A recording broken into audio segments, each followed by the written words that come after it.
Now, one person, our old friend Ed Crane, made the news this week. You probably saw the article in the Fresno Bee. He wrote the article, in fact. Ed Crane making the news. That's why he's on Newsmakers. And Ed, it is International Assistance Dog Week. Correct. And I don't know, do we have a shot of your assistance dog? I don't know if we do or not. He's a moving target sometimes.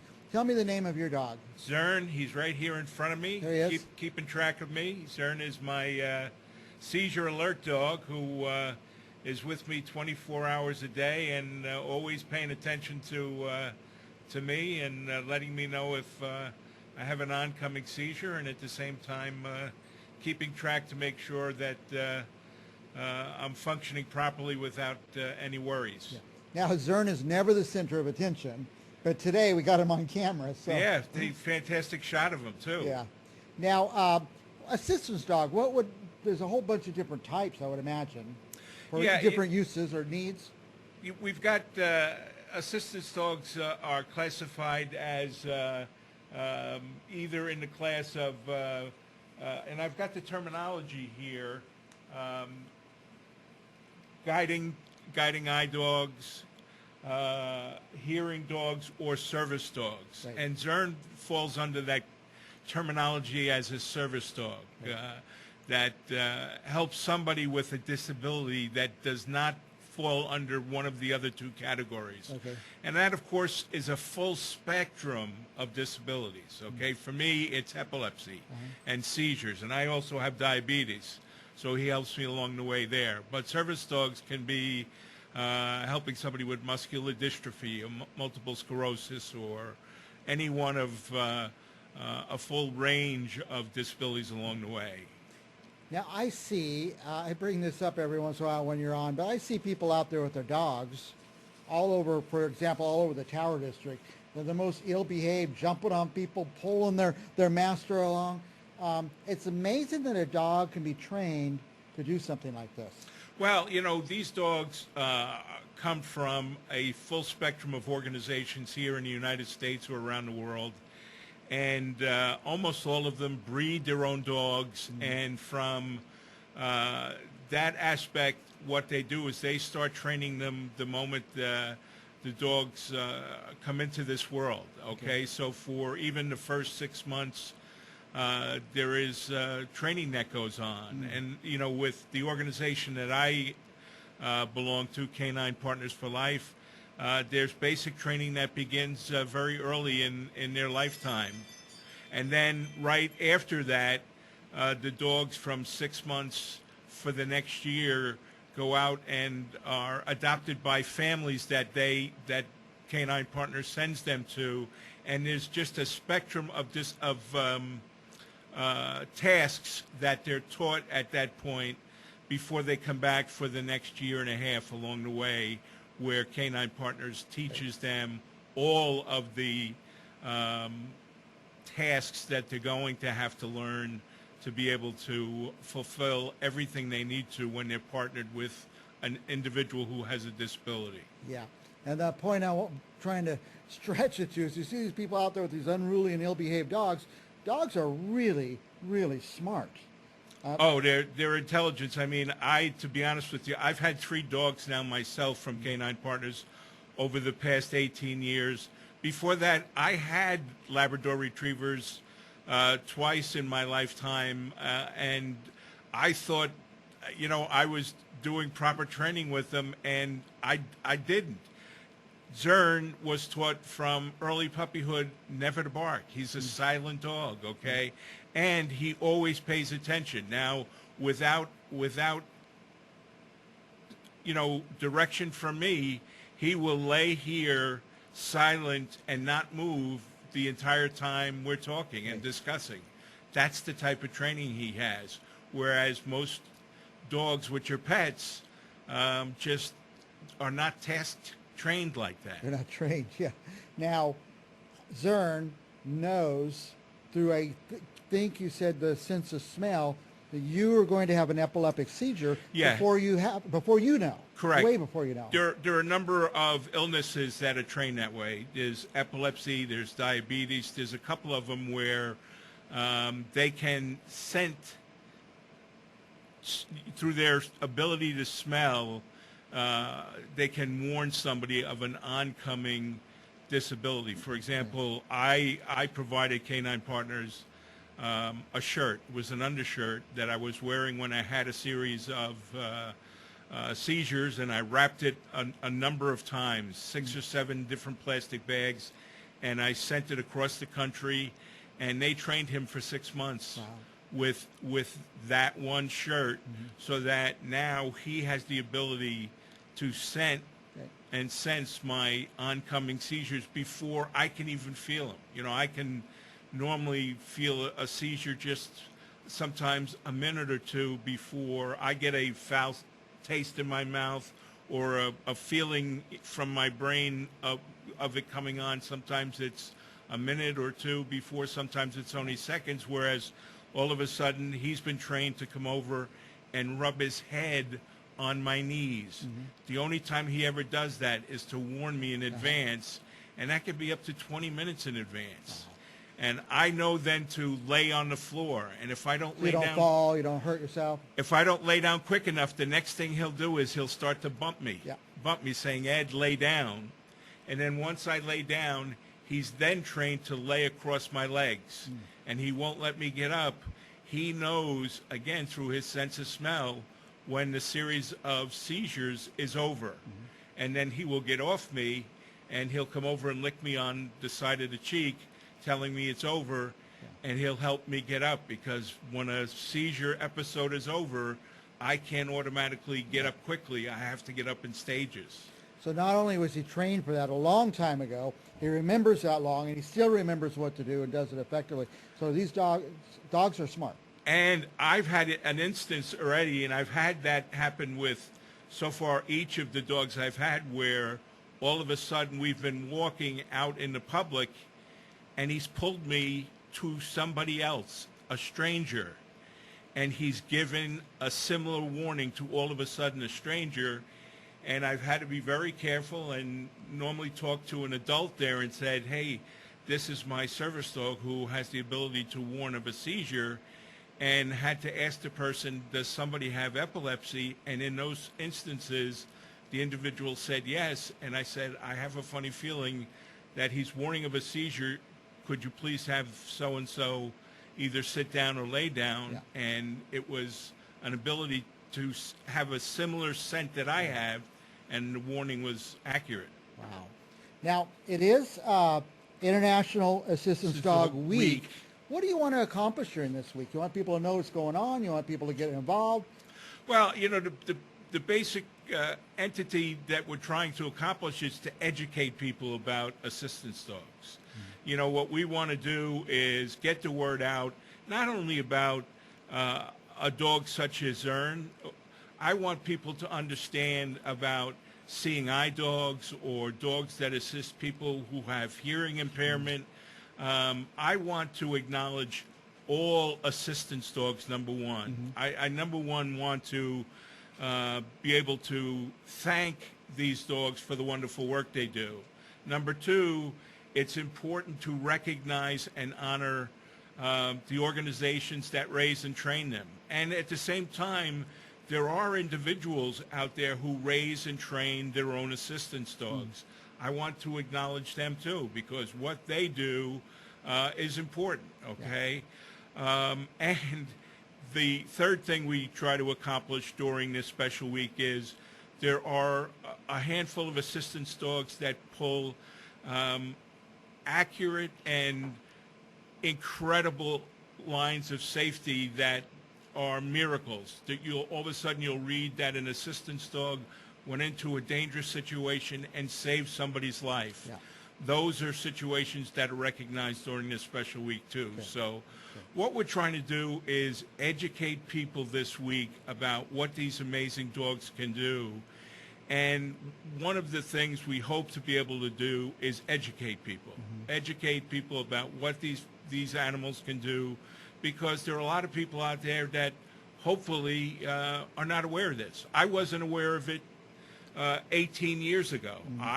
Somebody led me to this 18 years ago, and then I wound up contacting. I happened to see a story about Canine Partners because of something like this. I contacted them, and the bottom line is I've had 3 service dogs that changed my life. Before this, with my epilepsy, I stayed at home, and epilepsy controlled my life. I'm independent now. So we're trying to change people's lives at the same time, congratulate these amazing dogs and the organizations out there. And what a great story for you, because I don't think of you as handicapped or invalid any way at all. You're just Right. a regular old guy that goes everywhere and does everything. And a lot of people come up to me and they ask me, hey, could you please tell me what you're doing? Are you actually just training the dog? And I explain to them, I'm not really training a dog. This dog is giving me my independence. And that's what I try and tell people that assistance dogs do, is they return somebody's independence. And that is so amazing and changes people's lives that it's worth the effort. Probably the biggest problem that I hear out there now is the wait time. From finding the right organization to being matched with a dog can take years. It took me 2.5, 3 years before I was matched with my first dog. But as I look back now, over the past 18 years that I've had 3 dogs, every minute of it was worthwhile. So if you're determined to do it, stay in the equation and it will work out for you. Very good. Now, I want to take a minute. We talked about this in the very beginning. This is last Sunday's Fresno Bee, the editorial section, and the Bee sought and thought it was important enough, and so did Mayor Dyer, thought it was important enough to recognize this week, and the Bee let you write a whole long op-ed in there. And there's a great picture. If you guys have the Bee from last Sunday, it's opinion section, and tell us a little bit about that. Well, I wanted to locally here write a story. I wrote my story about International Assistance Dog Week, how it affects me, it affects the people locally here, and I wrote a story out about it, and then to get it written, I called, I submitted it a couple of times, and then I said to myself, let me try and contact the editor. And I contacted the editor via phone a number of times, and then all of a sudden I got a call back from the editor. And I explained the situation along the line, and I'm grateful that he called me back, and I explained how important it was, how being matched with an assistance dog could change somebody's life. And if this article meant to change for one person, it would be worth it. And that's what my goal is. If I could change one person's life, somebody changed my life, if I could help change it for one person, it would be worth it. And that's why I wrote that story. Well, you got to come on Central Valley Talk. You got to go to City Hall and meet with the mayor and talk about it and get him to make it a week of... Met with the mayor of Fresno and the mayor and the city council in Clovis. Nice. And then article in the Bee got a lot of attention. A couple of quick questions, maybe silly, maybe not, but we don't know about this stuff. This is our week to find out. Sure. Is the dog happy? Yeah, you know, the dog, these dogs, like most dogs, want to be out doing things. They're happy. Every time he does something for me, he's rewarded. He's rewarded for everything he does. And it gets to a point where even when he's not working and he's not harnessed and he's home, he automatically does things. And what people may not even understand is the number of tasks. Zern does probably 40 tasks for me. He loads the laundry into the washer machine. He answers when the doorbell rings. He goes over and is able to answer. He opens doors for me. I've got ropes on doors to pull open. He does this so frequently in my day-to-day life, which makes life easier for me, that he wants to do it because he considers that happy for himself. He wants to be able to do things. Making you happy makes him happy. Right. Nice. And every day when the harness is off, we go out in the fenced-in yard and there's playtime. There's plenty of playtime where he loves going after the ball or going after the stick or those types of things. So playtime is there. And I have my sister has a pet in a connected house, and the pet named Maddie is interchanging with Zern on a regular basis. So Zern leads a happy, Good. enjoyable life. And I don't know if we could see him again, but he has boots on. I see these dogs walking around. It's hot out there. This is, I think, one of the hottest years I remember. This is a very hot year. There's his boot on. Out on the streets and on the sidewalks. You know, we have during this time of year 100+ weather, and dogs can easily burn their paws. And not all surfaces are the same temperature. They're not. And the way I work is I have this and another pair of them. The one good thing about living out here is we cool down 30 degrees or more at night. So in the morning, I'm up early. It's beautiful to walk outside without them. But when the temperatures are up, the boots go on automatically. Just as putting the harness on or putting the leash on, these go on because there's no way we're going to risk his paws at all. Yeah. One last question is he a pet? Should people come up and pet him and get between you and him? No, and I even have a sign on the harness that says service dog do not pet. While the harness is on, he's working. Right. And I didn't mean to ask it about Zern especially, but all service dogs, when people see them. When people see them, they're working with the individual. You know, there's a neighbor here in the region, a gal that I know, Tony Ames, who is blind and has had 6 seeing eye dogs over her lifetime. She's a wonderful, wonderful lady. When she's out, again, it's the same thing. She even relies more, if you can picture a seeing eye dog, she relies on every step that dog takes. You know, you can't risk trying to pet the dog or distract the dog. Well, we can't distract the dog here. If all of a sudden he has to give me a warning of an oncoming seizure, the difference is when I come home, when there are times it's going to be playtime and we're outside, then things can be a little bit different. Yeah. So one of the messages is they're not a pet. They're not a pet. They're doing working. a job. They're at work, and don't bother them when they're at work. So what about people who see somebody with a service dog? Everybody wants to go up and ask questions. I have people come up to me all the time. That's not a problem at all. I'm happy to answer questions. What I normally do is give somebody my email address and say, if you have a matter of fact, I had it happen within the past week 3 or 4 times where somebody said, hey, listen, I know somebody was one day and the other was I have a family member, and I said, I need you to do me a favor, here's my email address. I have a bad memory because of my epilepsy. Explain that you saw me today and ask the question what information you need, and I'll respond with the information you're looking for. And I'll be happy to go back and forth until you've got everything you need. Very good. Well, we are out of time, Ed. Ed comes here all the time and talks to us about this. We appreciate that. I just want to give you a couple minutes to do a summary or send a message to the people. Well, again, I'm here because it's International Assistance Dog Week.